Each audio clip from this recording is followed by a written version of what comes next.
Hi, how's it? In the name of the Lord Jesus Christ, it's your girl Cranky Karabo. I hope you're good. I hope you're peachy. I hope you're stellar. And I hope you're in a neat little bunch. If you're not, welcome to the parties. That's just not the story of our life. So, we're gonna be doing something experimental. No, not experimental. Yes, well, it is actually experimental for me, but it doesn't really matter. I did not have an incentive to like, I was just out of it, out like a light, tired, exhausted, just feeling frantically like trash, to wear this lace front, to create it like before. I've never cut a lace front before. You guys know from my previous message that I bought braided wigs from Temu, and I said that the next time I come here I'm gonna rock up with my wigs. Well, yeah, I did my hair.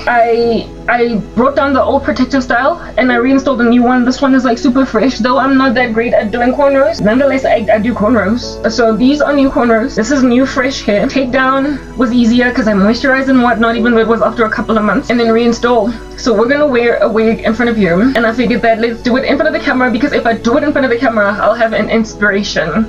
I'll have motivation, because I'm going through hell on earth. I'm enduring trash thanks to trashy folk and their trashy disposition and their trashy agenda. I'm doing a trashy thing using my family. Listen, it is the 27th of December, 2020 whatever. It's 2020, what do you call this thing? It's 2025 on the 27th of December. And I am presently Mojarateng Kiliwan, and I'm going to tell you what in the world is going on. And if this message never gets out, but if I end up dead, I end up dead. But these monsters prospered to sow so much discord in my family that I'm literally on the precipice of death, and that's why I could not have the momentum, neither the gusto, neither the thing in me to do a lace front wig, for crying out loud. Like you busy get up for the sake of looking all cute, because I was just going through too much. But then I figured maybe if I do it like a get ready with me on camera as I tell my story, it'll be a little bit easier. So we're doing it as we tell you how in the world the occult operates, how in the world the occult works, what the people in these organizations do to human beings, to families, how murderous they are, how they're trying sorry listen, it's pepper. It is pepper in my throat and underarm hair that's just not being shaven, because listen, I ain't going nowhere, so who cares? Yeah, that caused all that choking because I put it in my coffee, but whatever. Yeah, I'm gonna let you know, I'm sharing my testimony as to how these people in the occult kill people. And if you are blessed enough, if you all find yourselves blessed enough, highly favored enough, okay, for this video to ultimately make it on YouTube, if this video makes it on YouTube, it means that I survived whatever under heaven is being done to me. It means that I survived the murderous fate of my older sister and my mom. It means that God got me through. It means that a miracle happened. It means that a whip was cracked. It means that God went before. It means that the angels of the Lord that are charged concerning saints pertaining the danger that they're in ran like Forrest. They ran like the Flash to save me. Otherwise, listen, I'm just recording here on this 27th of December 2025, Kiliwan, Mojarateng, during the holiday season. On the 1st, I think my mom is coming back at the 1 Jan or the 2, because I think she's spending, holiday on holiday wherever she's gone to. I think it's a KZN.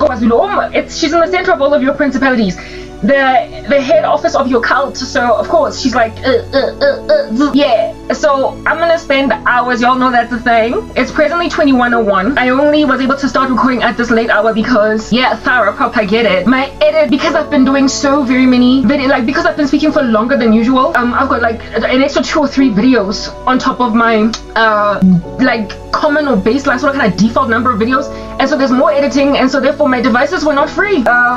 And I also made a decision to take a break. Yeah, 2 days. Yeah, proper. It's a break, even though some people might be like, it's not a break. I was supposed to record this video that I'm recording now 2 days ago, or 3 days ago. But then I made a decision to just take Christmas off and the 26th in order to accommodate my sister in particular, and also to just take stock and happy, because I was backlogged. Because my edits were taking forever. I was like, I want my edits, I want my phone to be free, because I want in particular to record from the tablet. For whatever reason, I just wanted to record from the tablet, because the tablet, no, I know the reason. The tablet does not overheat at all, whether it's hot or cold. And I know that when I speak, the sun the sun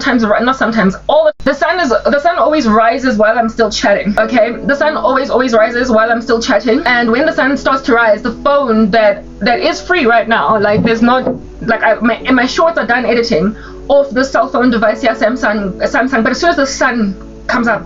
Even if it gets slightly warm in here, like as early as like 8 a.m. and it's running gets summer, right? This one starts to overheat and then it becomes unreliable to record on. Whereas my tablet over here, like come rain or shine, baby, come rain or shine, it just keeps going. So because it keeps going, I was like, no, I must record on the tablet. But there was content exporting on my tablet, my last long form content I recorded on my tablet. And I was just like, oh, I'm not going to prosper. And you know how I add so many things to my videos? But lo and behold, just before now, my last video exported and it's all on my computer now. So I was able to delete everything from the tablet and then rock up here and chat. We're going to talk for hours and the sun is likely going to rise while I'm busy telling some stories to help you understand how the occult works, what these people do, and how, if at all, an individual is not born again in the Lord Jesus Christ. I have already explained this before. They function much like the agents in the Matrix. They can get taken over. Listen, I'm telling you now.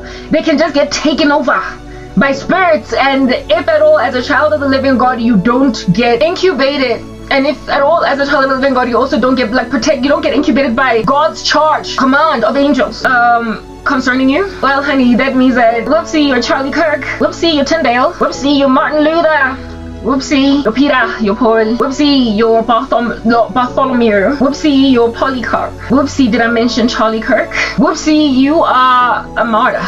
If at all the Lord does not charge his angels concerning you, frankly, people trying to end your life, you will be Charlie Kirk. You will be Bartholomew. You will be Spurgeon. Spurgeon didn't die a martyr's death. Martin Luther. You will be a martyred saint. You will be James the Lesser, James the Greater, Jesus' brother. You will be martyred. You will be beheaded. You will be John the Baptist. If at all the Lord does not charge his angels concerning you, it means that heaven has handed people over to such a reprobate mind that now they get to succeed to kill Christians. And sometimes the people that end Christians' lives, listen, are their own family members. They get killed by siblings. They get killed by parents. They get killed by uncles, cousins, aunties. They get killed by those that ought be closer than a brother, friends. They get killed by strangers. But I mean, if at all I get killed, you're not gonna see this video. But if this video goes up, I made it. Yeah. So I guess let's do this. That's why I've got a clean face right now. I'm still gonna wear my jewelry. I'm still gonna wear my neck stuff, my rings, my earrings and whatnot. As you, my ears are clean, but this is as clean as my ears get. This is what I sleep in. So what's on my ears right now is just the default thing. The decorating, I tend to do it off camera, but I can't wear my wig with all this jewelry on my ear. It's gonna hook. It's going to catch, and rings are also going to make the installation of the lace front rough. And if I put a neck piece around my neck as well, it's gonna catch. So that's why I didn't wear any jewelry or whatever. I'll put that on after we experiment with the lace front install in front of you guys, because I would never have been able to do this on camera.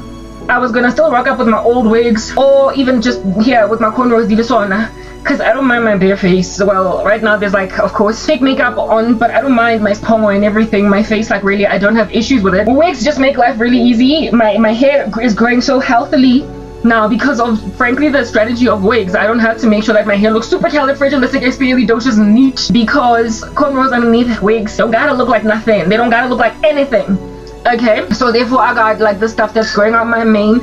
You see, it's things like those. Like I've got mercy, not mercy.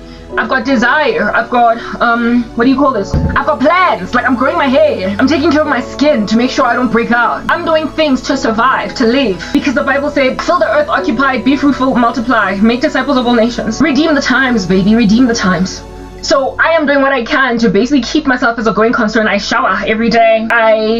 I wipe myself when I use the bathroom. I don't just merely drip dry. You understand? I basically do things that give me etiquette. I wear roll-on, even though I might not shave my underarms. Yeah, that's all that grows on me. Yeah, it's always been like that. So I've got hair in all the right places. I've got hair here, but I ain't got hair there. So it just makes sense. Like, yeah, I don't shave my underarms because I don't have a life yet. Okay, I also don't chop off my fingernail, my toenails, and my fingernails. But my fingernails just chop themselves off because I'm always washing dishes. So they're so brittle that they just kind of fall off, so they never ever get to a point of being long. But my toenails, they can scratch my sheets. They can tear my sheets. Yeah, I sometimes I chop them just as a matter of necessity. I'm always wearing flip-flops so I don't feel that they're getting too long to be comfortable even in shoes. I'm always wearing clippers. So walking around with clippers makes it a non-essential for me to chop my toenails. So sometimes they be clawing Sometimes they be clawing on my, just like grew on the floor, like I'm a cat, right? And I'm like, I don't care, I'll chop them when I wanna. And when I'm feeling a little bit better, just like, you know, I'm so down and out that I couldn't even do the lace front install beforehand. Yeah, but every so often I just get this spunk of happiness because something happens, or because I get blessed or whatever, or because just the Holy Spirit is helping me. Yeah, that I'm like, okay, let me chop my toenails today. Yeah, that's a non-essential, but for the better majority, I'm not gonna not brush my teeth every day. I'm not gonna not remove, you know, halitosis from my mouth when I wake up. I'm not gonna not do my hair, because even though it's hard, like, I was supposed to keep my protective style for only a month. I think it was on my head for like maybe 2 to 3 months. And I tried to discipline myself away from leaving my hair in a protective style for that long, because it always matted, but I couldn't get around to it. But this time around, however, I was disciplined enough to moisturize, and so takedown was a lot easier. Look at that, moisturizing actually really goes a long way. Like, you know, when you don't take advice, it was easier to put apart, so it wasn't that matted. And these 2 days that I took off, I made a decision to bring down my hair, because I couldn't get around to it. I couldn't. I was in so much pain. I was just going through so much that I was like, if it mats, it mats. We'll cross that bridge when we get to it. But because I was made slightly, you know, better around Christmas, because it's the 27th today, I was like, let me just get my hair did, because, you know, my sister's here, what, let me do my hair. So I brought down my protective style over the one day, and then the next day I put in the cornrows, because how I do my hair is that I cut over a day, and then after like bringing down the hair, I put it in braids to wash it in braids, because I don't want all that tangling, that matching thing. I detangle it, and in a detangled state I replait it, and then I wash it in little braids, and then I have to take it out because those braids are very frizzy now because they've seen water, what have you. And then I install this. Not that this looks any kind of better, neater, but trust me, this is much neater than if at all I were to put it through shower water and just kind of rock up here. It'd be a lot frizzier. Anyway, whatever, listen, I'm telling you all that to let you know what in the world I've been going through. I'm grateful that I was given those 2 days to bring my hair down, because I tell you now, I kid you not, if at all what just happened had happened before the decision to bring down my protective style, I wouldn't have brought it down, because I would be on damage control. I would be essentially trying to save my life. I would record a video, because this goes a long way to heal me, but I would also just petition with the Lord and freak out and pace and pant and do whatever it is that I freak out, because hey, I'm being threatened. Listen, my life is in danger. Guys, like the occult. These people are running the country, they're running South Africa, they're in the government, nobody can move.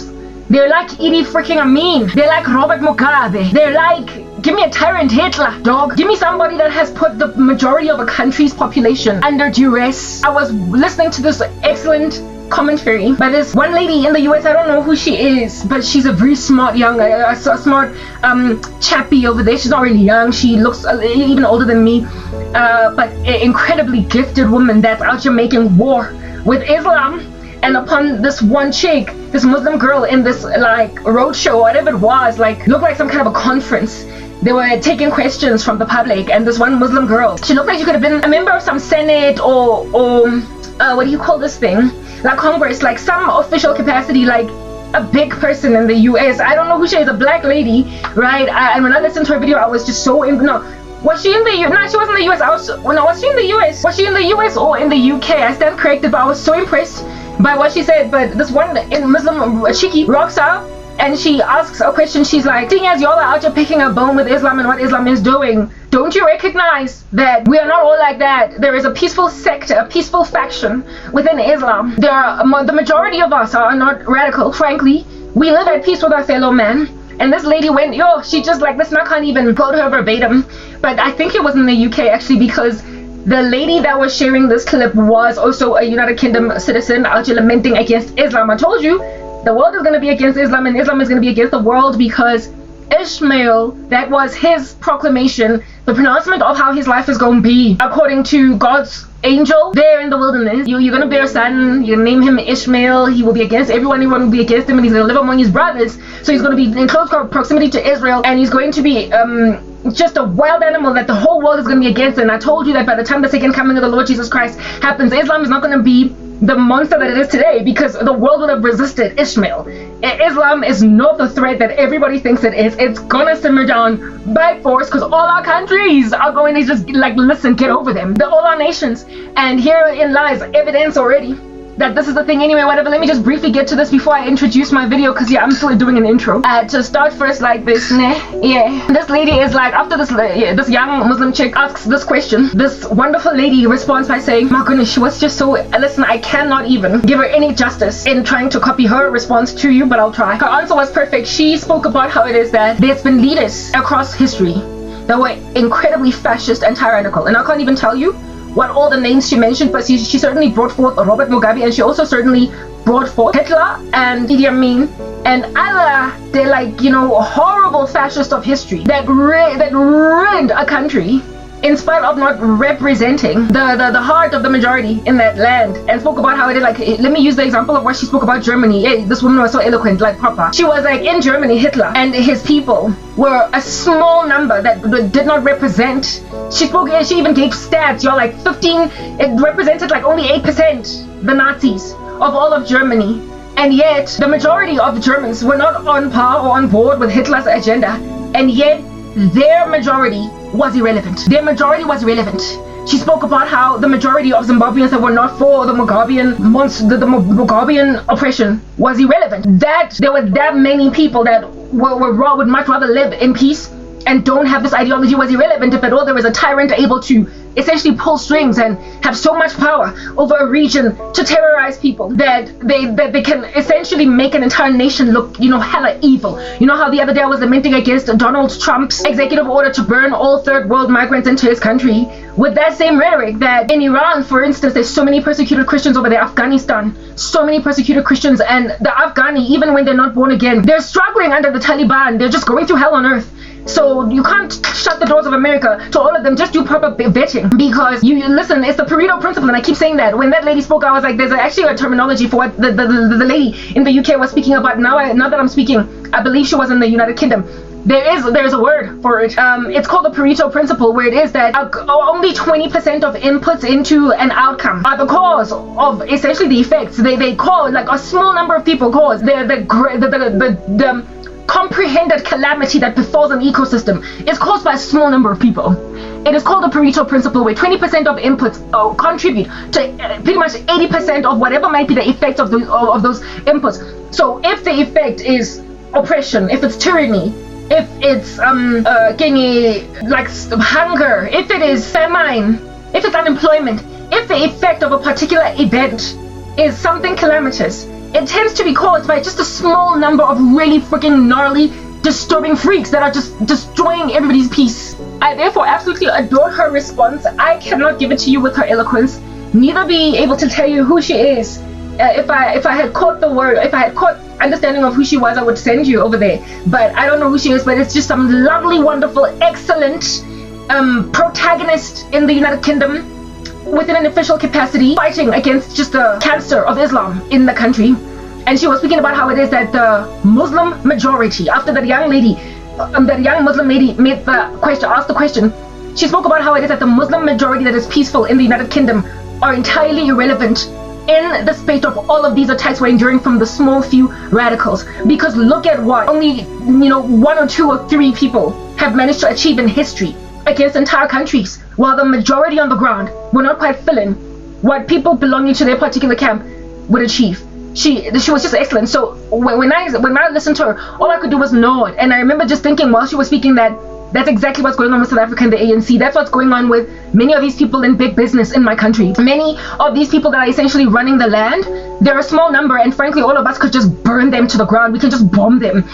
If we had the gumption, the gung-ho, and stopped being scared, we could just make them like Marie Antoinette and Louis XVI and just take their heads. But they rule with fear and with tyranny and with oppression, and they cause people to stand back, and in so causing people to stand back, whoever are their victims on the ground, which tends to be quite a lot of people, are at their mercy. They're subjugated to tyranny of the mercilessness of a most feared minority, and by minority I mean quite violently, because it tends to be a very small number of people that are oppressing at such a grand scale.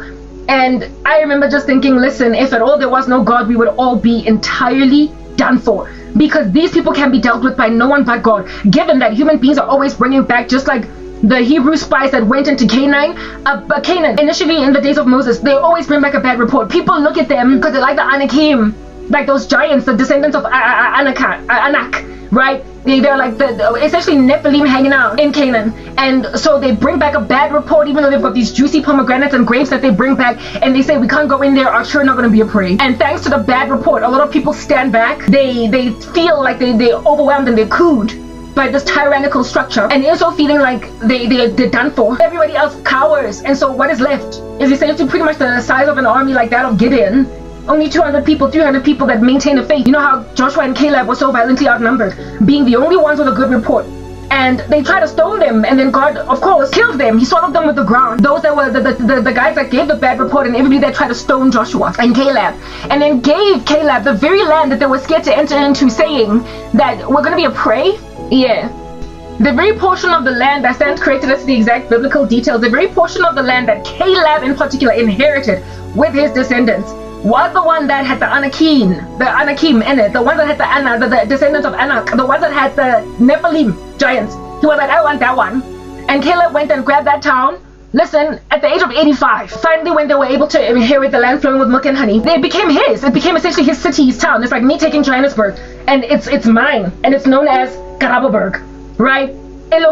Initially people were like, no, we're not gonna get into Joburg because there's all these ANC people, these Anakim, there's all these descendants of Anak, there's all these politicians, there's all these, it's like the industrial hub of South Africa. It is Sandton. It is the wealthiest city in all of Africa.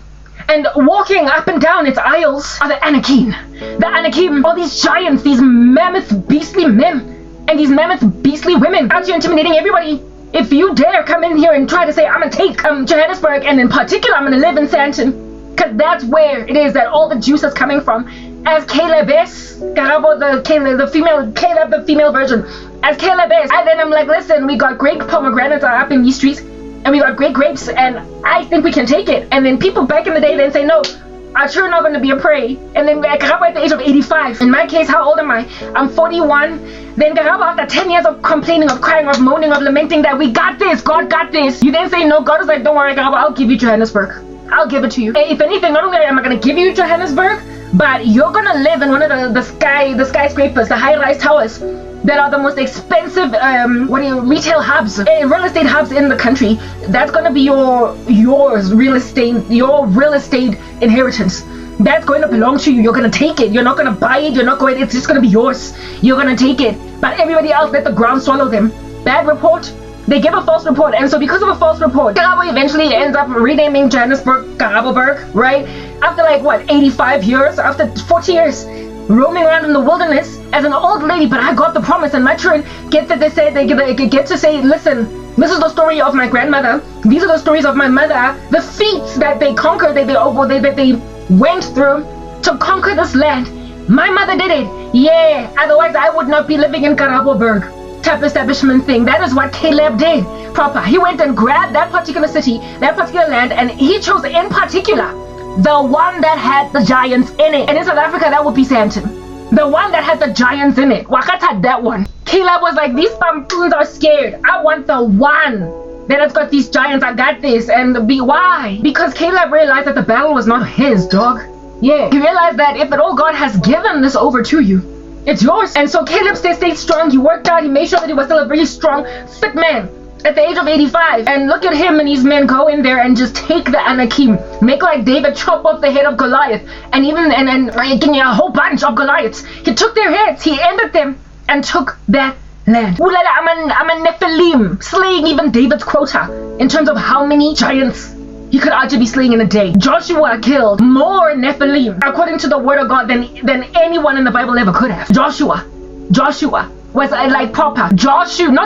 Caleb killed more Nephilim. Go read the scriptures than anyone else in the Bible. Why? Because he believed 40 years ago, and he believed so strongly that he went and petitioned the Lord, in particular for the city that they went into that had the Anakim. Out of all of Canaan, the one in particular that had the Anakim, the descendants of Goliath's dudes, like Goliath's predecessors, great grandfathers and whatnot. Yeah. Caleb was like, but you're not that one. I want that one. The very one that they said we went in there, there's big giants walking among them.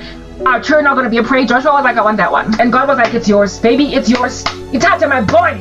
The Lord was like, Itata, my boy. And Joshua, after like proper, he cleared his throat. Alukisa hempeya haye, or his tunic, whatever he was rocking, okay? And then he was like, quing pa kasui. Next thing he was like, look, I've got the heads, so I can't carry them all, they're so heavy.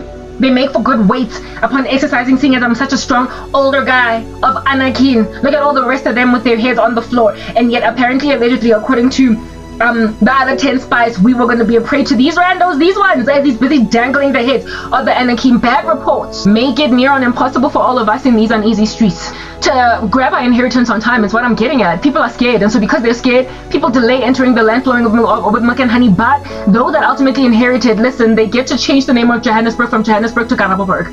They get to inherit such massive plots of land, and the Lord grants them the glory and the victory of grabbing the very town you were scared to even go into and make conquest with the monsters over there.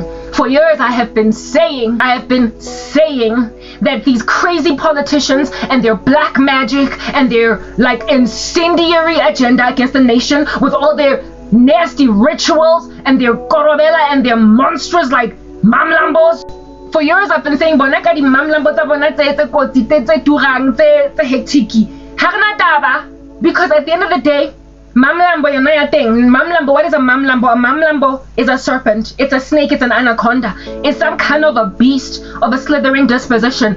Die rubbish, die nonsense. I remember one dude making a joke on TikTok speaking about how if you don't believe in God, come to Africa. Cause Lana, you remember that snake that deceived Eve in the garden? Well, our spits out money. In Africa, spit out chelete. So if you don't know prayer, bruh, in Africa, if you don't know God, bruh, you can't survive none of these monsters. If you don't believe in God, if somebody in Western culture chilling in the UK or in America or in Australia, it's like, I don't believe in God, I'm an atheist. The guy's like, just come to South Africa or to Ghana, to Angola, anywhere in Africa, just for a month. You don't gotta stay here for too long. Even living a month is long, just a week, just stick around. And if anything, go rather into rural areas in particular. Because mother will hectic, you will get out a black born again child of the living God into random intercession without even sleeping. All night long in tongues, out here doing night vigils, prayer vigils, snapping your fingers like that. Because lightning here in Africa does not come from the sky, but it comes from the ground up. Just out of the blue, with no combustible stuff and no flammable substance that makes understanding. Wind can appear on top of one house in Africa. Come to these streets and you will see stuff. And I mean, really, if you've got sightings of such things, you can't do nothing but fear God. You can't do nothing but love the Lord. Like proper, we survive, those of us who know how to deal with these things, because a lot of people don't, and we're going to talk about that today. We survive on nothing but prayer. Like, listen, it's a matter of survival in Africa. It's and not just a matter of spiritual discipline. It makes sense for us to pray because God said we must do it. No, here it's a matter of survival. It's a matter of, do I live or do I die? It's a matter of, do I stand or do I sit? It's a matter of, do I close my eyes or do I open them? It's a matter of, is there breath in my lungs or is there death? That is what prayer means in these African streets. Yeah, so I'm a mamlambo. Yeah, listen, if at all God has given you true faith, if at all the Lord has given you true understanding, if God has given you any you will realize, just like Joshua and Caleb, that they're just playing games out here. They're playing dirty. They're just playing games. They're playing dirty. We don't care. Because I got this. Like, I got this. Goliath, Shmoliath, Anakim, Shmanakim. Yeah, fine, they're big, they're chunky. Listen, their genetic makeup obviously is an anomaly. It's out here being a hybrid. It's a mix of something that God never intended to be out here walking in these streets. It's not even supposed to be here. The earth was given to human beings to have dominion over all the peoples and all the animals and everything. And yet here are these things that are making themselves higher than us on a plane that was not even created for them. God made the earth for human beings to steward, not even angels. Angels have their own duties. Angels have their own duties. Angels have their own thingy-mabobby that they need to do, and they've got their own dimension where they're living. And if at all they're fallen, they can only ever roam the second heavens and out here be monstrosities down here in these streets, on earth, up and down, with restlessness all the day long, tossing and turning about in their skin. That's what angels do, and they're made higher than us. So when then they bully the human race by mixing with human beings and becoming these giant monsters, of course they're gonna, obviously, are they not gonna do that? Because when they were in heaven, they fell out precisely because they were not content with God's lordship. So here on earth, they're not going to be content with our lordship over the earth, like what God gave us as authority on the planet. They're going to say, no, I'm going to exalt myself above the human beings and be like them, especially considering I've got more power than them. So dominion for human beings, shminion for human shmeens. I'm going to just scoot Adam to the side, and I'll just place myself as an Anakim. I'm going to place myself as an Anakim. I'm going to place myself as a Nephilim. and have dominion over, never mind animal, wildlife, and plants, over the earth to go and steward it and, till the gardens. But I'm going to have dominion even over mankind. And this here planet was given to mankind, but I don't care because have shown that I don't care about God. I've displayed since I fell out of heaven that I don't care about what God got to say about what the rules and everything, authority, layers, hierarchies. So I don't care about the hierarchy of what God created for the leadership structure amidst human beings. Yeah, first men, then women, and then all the animals, plants, and whatnot. Yeah, I don't care because I'm going to place myself above God. Just like what the devil said, I'm going to exalt myself above the stars of heaven. That will be all the created angelic beings, hosts. And then, of course, I'm going to be like who? God. He wanted the worship. And he also wanted to rule who? The remaining angelic horde. All the angelic horde in heaven. And then he was like scooted out of there like a lightning strike. Well, herein lies these randos rocking up on earth and bullying all of us. Seeing as we're not the creator, they actually prospered for a season to overwhelm the planet with themselves. They were called men of renown. And they caused so much fear on the streets. We could not just kick them out like lightning strikes the way that God did, because God is God. You know what I'm saying? We're not God though. So we are made lower than them. That's when they mix with the human DNA. What? We be dealing with these monstrosities be out here looking chunky like Magwenya. And so because they're as big as they are, though we know that they don't belong here, they're not supposed to be in these streets, we, upon being incarcerated by their presence in our geographical locations, become like that angel in the book of Daniel that was just stranded in front of this like Prince of Persia until the Archangel Michael had to rock up and be like, try, move out the way. Do you understand? Human beings become like that lower order angel that could not go past the Prince of Persia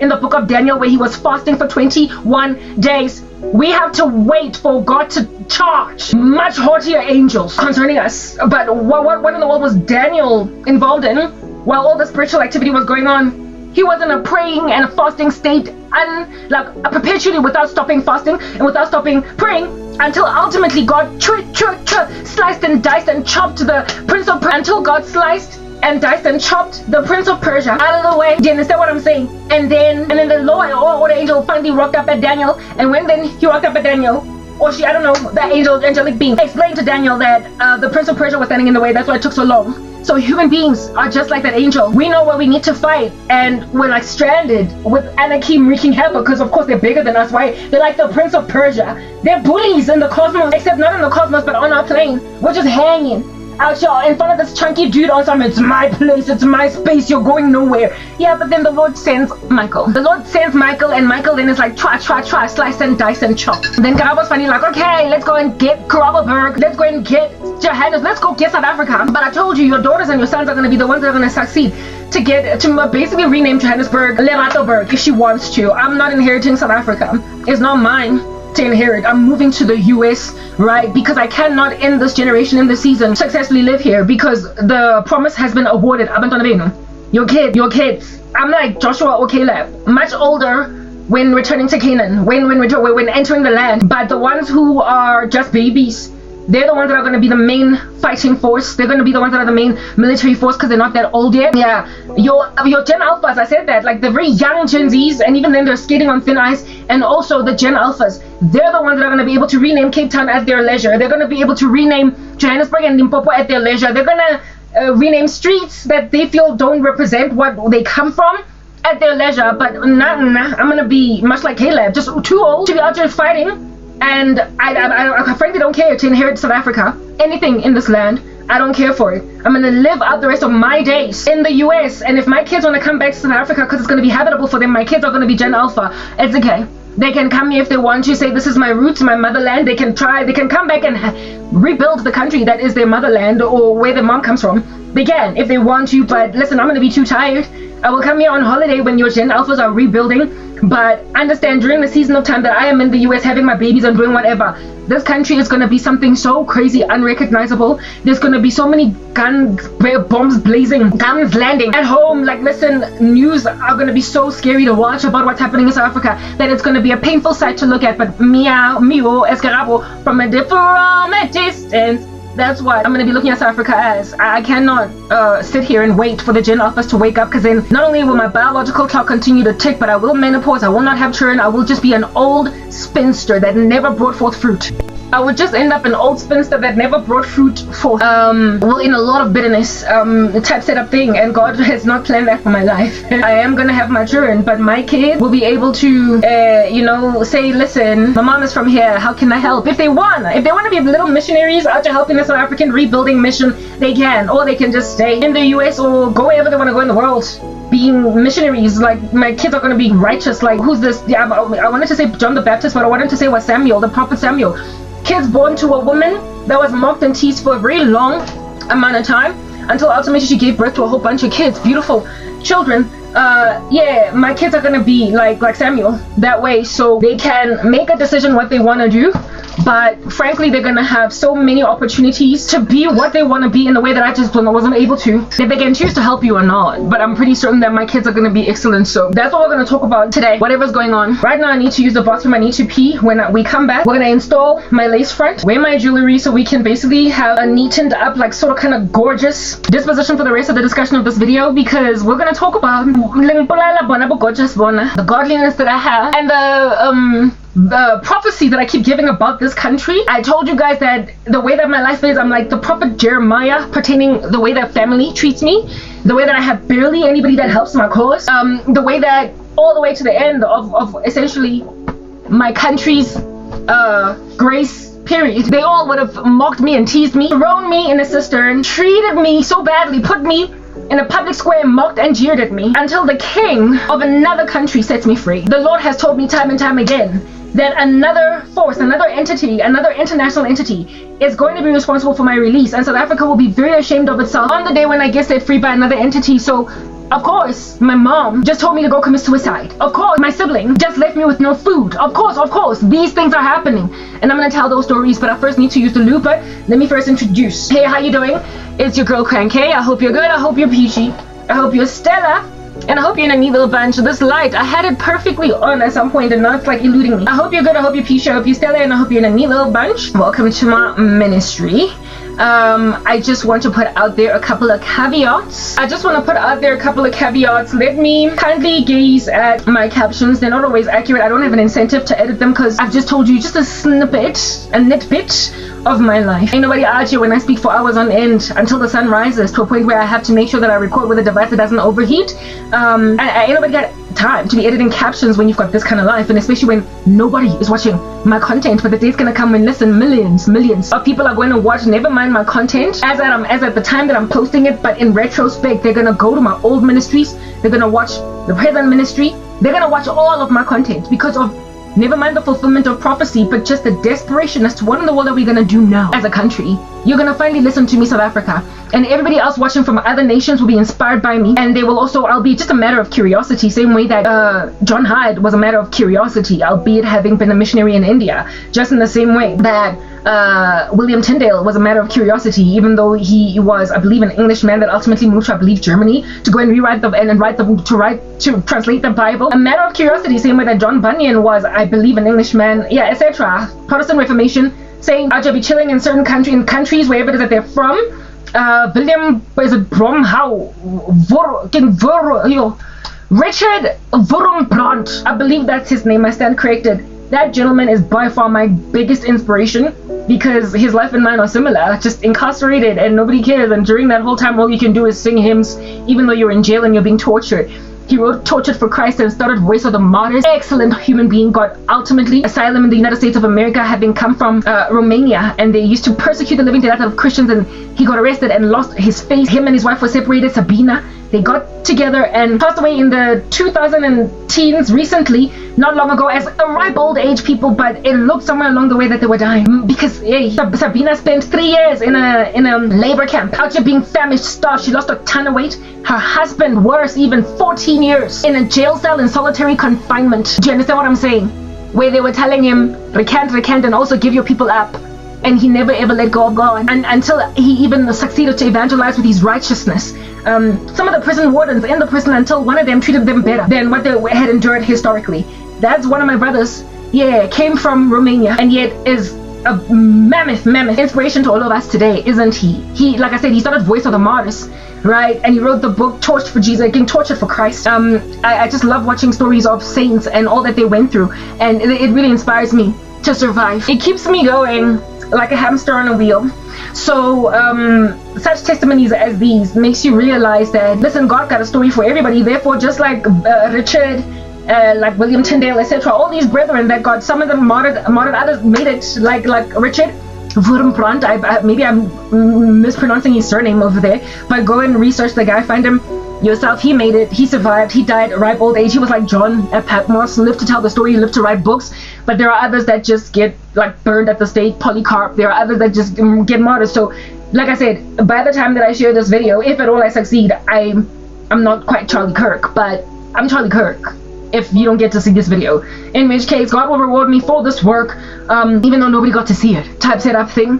Mara, just the extremity of Christian persecution, the blood of the martyrs is the seed of the church that Christians endure, eventually ultimately makes them global heroes. It makes them these like examples and that are a matter of curiosity, a marvel to gaze at by everyone in the world. So South Africa, the world is going to frown at you, wag its head at you the way that the world wagged its head at Germans during the Holocaust. Do you understand? And they're going to be inspired and sort of kind of clap their hands and be like, she made it, thank God, because now we have her testimony. That's what everybody else across the world is going to be thinking when they look at my life. And South Africans are just going to be just hella ashamed of themselves. And some of them will be inspired. Kids will, thanks to my testimony, rise up and do a different thing from their parents. Yeah, type establishment thing. And not just me, but many of my brethren, because I'm not the only one. I'm not the only little rodent in the crack, in the piping. I'm not, it's just in the same way that Richard Wurmbrand was not the only persecuted Christian in Romania around that era, that time. They all had stories that they could exchange. And so therefore, there will be many people like me that basically say, tell what in the world South Africa did to them during the season of tyranny. What in the world was going on during the season of Abu Madresa, the Blesser fad, the lifestyle fad, the ritual season when South Africa was just into many ritualists, the Anaconda di Mamlambo, during the era of the slay queen in this country, and how they were used to launder money of like massive politicians and businessmen. I'm sorry I burped. How the body of Christ made it out of essentially this mob of Satanists, essentially almost swallowing the whole country whole.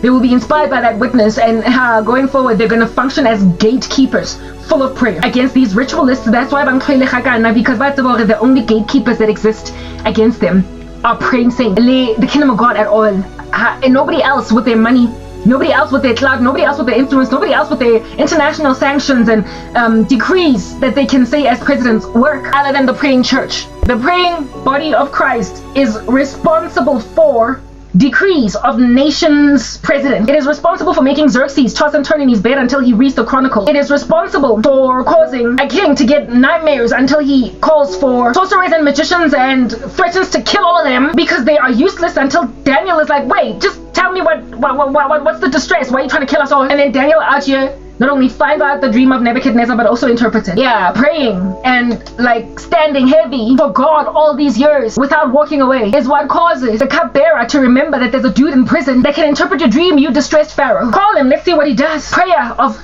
Joseph, consecration, and just the fact that he belongs to God is what causes kings to essentially hook up decrees. So while I am aware that I am in dire need of kings decreeing stuff, that human beings are necessary to set me free, I understand that apart from prayer, consecration, true worship and true service to the kingdom of God and true petition, no one's heart is going to be moved in the right direction.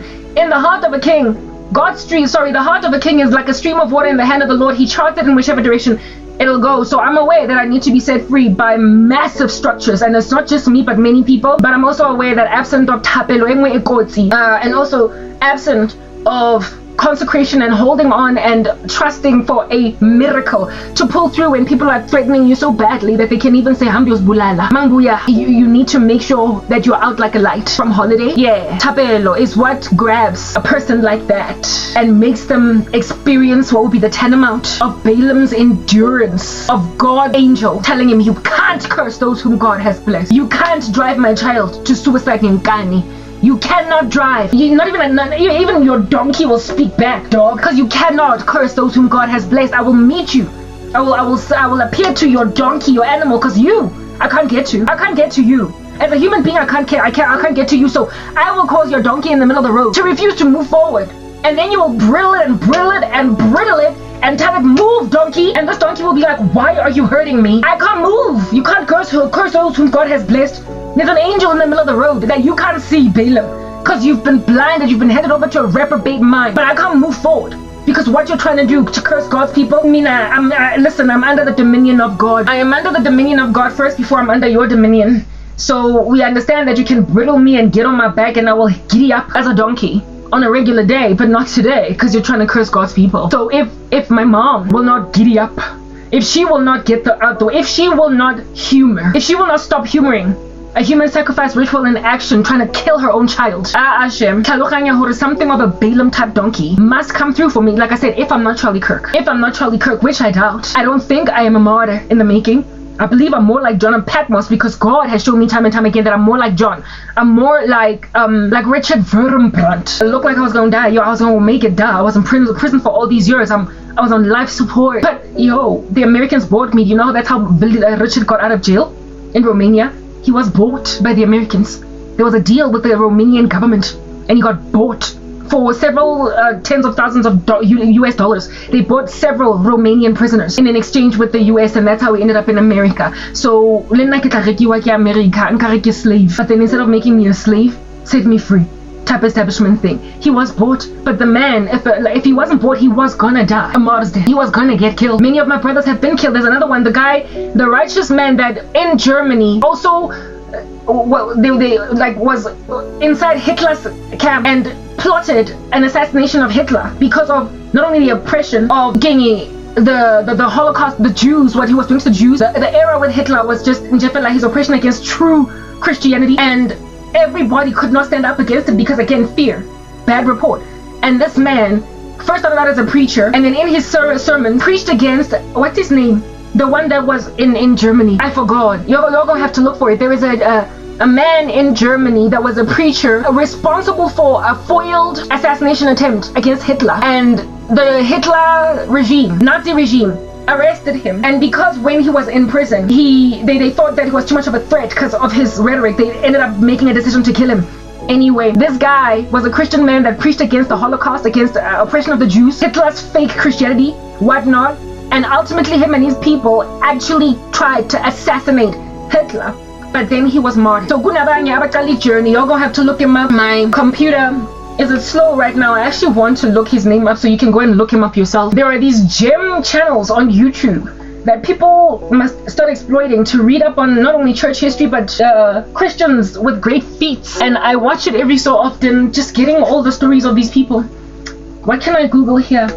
The German preacher that tried to assassinate Hitler. Preacher that tried to assassinate Hitler, but was by the Hitler. Okay, we're gonna try and pronounce this. Okay, Dietrich Bonhoeffer. Okay, his name. Okay, Dietrich Bonhoeffer was a German pastor and theologian known for his opposition to National Socialism. His ties to July 20, 1944 conspiracy to overthrow the Nazi regime led to his execution in 1945. His theological writings are regarded as classics throughout the Christian world. Dietrich Bonhoeffer. There are these gem channels on YouTube that are to be giving you church history like that, and I would implore you to go and check them out. One of them is called Faith Ablaze. I can't tell you what the others are because I remember only that which I remember.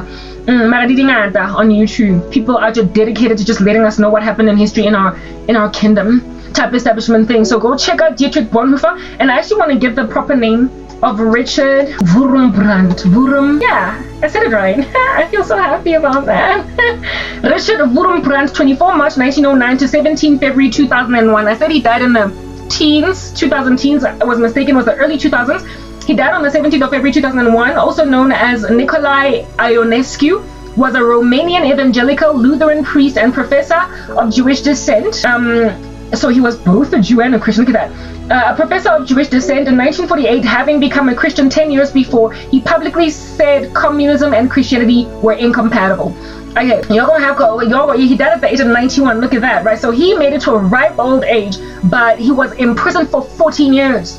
14, and he wrote a book called Tortured for Christ. His testimony is by far the most inspirational to me because I've only been in this position for 11 years and he was in his for 14. It comforted me so much to realize that I'm not alone. that now I'm in a solitary confinement type prison, and my conditions are even better than his, and I don't get tortured with actual scourges on my back, with beatings and starvation, but I'm facing that kind of being left out on a limb. So I would say pray for me, but really my audience is a most diabolical, malevolent, beastly conglomerate, and sometimes nobody's praying for you because nobody knows that you're even incarcerated. Just like the North Korean church is just in so much pain because it's like no one is coming for them. When no one is coming for you, like you are a languishing, when no one is coming for you, like a languishing North Korean Christian, like just languishing in a prison camp or in a labor camp. Listen, especially precisely because no one is coming for you, are you in dire need of supernatural strength, enablement, and hope that one day God is gonna cause the Americans to buy you from freaking, who's that crazy man, Kim Jong-un. That one day you're gonna be bought by whoever, whatever country in the world has made a decision that finally enough is enough. Let's buy all of the Christians in the prison camps in North Korea. Let's exchange, because you want to maintain your communism. That's what happened with Richard Wurmbrand, and that's what's been my prayer for the North Korean church. Something needs to be done over there. The people like, Prophet, they can't carry on like this. It's too much, and it's too many years, and it's too much languishing to stay alive. And you're imagining that you're gonna die either from starvation, from just being in prison, from loneliness, or suicide ideation, whatever. No, somebody needs to go and get them. And the beauty of Christianity is that you have a hope that is lingering in your body. You have a hope in your bones that yes, all is not what it seems. We walk by faith and not by sight. The just shall live by faith. So a situation where the walls are closed in on you on all sides, where it looks like nothing and no one is coming through for you. One day miraculously just fishes. A saint just like Richard Wurmbrand, he was rescued by the Americans. He was bought, y'all. He was bought by the Americans because they realized, listen, we can't fight this communist regime with sanctions and whatnot. What they're doing to the body of Christ, to Christianity. I mean, we can't fight their ideological mishaps enough for them to set prisoners free. So what we can do is buy them. So the US bought him, and then of course they set him free. They bought, and then he wrote a myriad of books, right, including Tortured for Christ. When that is your story, or I don't know, I forgot who gave let's a guy, but this here, my story, I have hope that I'm like Richard and not so much like Dietrich. I have prayer within myself that I am more like Richard than like Dietrich. Because listen, I'm scared. I don't want to be like Dietrich. I don't want to be caught by Hitler and his regime and then killed. I don't want to be like Tyndale. While martyrdom, you can indeed praise people who endured it, I don't want to get there. Death is extreme, yo. Especially considering it would be so gangster taboo that it would have been brought about by my own family and encircling tyrannical structures in this country. Like I don't want to die like this, but like I said, if I must, I will, because whatever God has planned, he has planned it. But it's unlikely because I've been given a prophetic gifting, and in my prophetic gifting I see a most bright future, and so whatever's happening